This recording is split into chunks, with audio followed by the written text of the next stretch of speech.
So the courts have become the major policy player, right? They were deciding cases, and this is probably a decade ago, like there was a pro-golf case about who could be involved and who wasn't. Like, if you're doing golf decisions, you've like reached your arms around America. I don't play golf. I don't know. But seems to me you've got a pretty broad swath, right?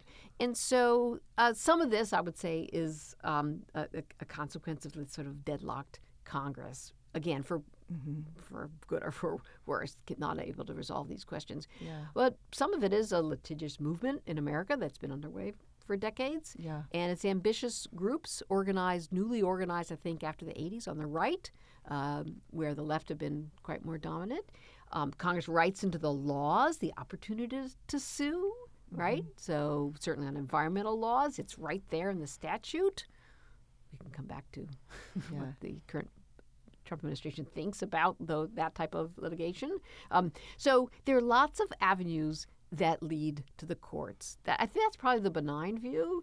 The less benign view is that the court's decisions themselves are putting themselves into arbiters, right?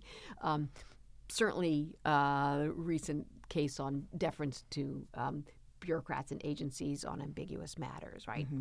Saying there may be some deference. Loper Bright. Exactly. But on many of these issues, there will be no deference. It's the judges who decide.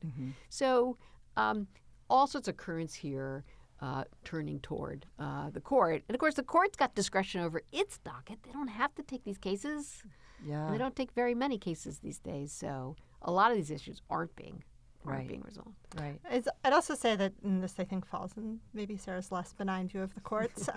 But in addition to sort of the courts working to structure their own power, we've also had a several-decade project on the part of the federal courts to bolster executive power. So as Congress, for the reasons we've already talked about, has been willing to cede more of its power to the executive branch, the courts have been doing their part in sort of reading a much more expansive view of executive power and saying that, just granting executive agencies, granting the president much more authority under things like the unitary executive theory, in some ways culminating in the Supreme Court's decision in the immunity case. Just a notion that the president has a lot of unilateral authority, and so it's coming from both directions to the executive branch in terms of expanding its power. And then I think what we're seeing now is kind of like some of the consequences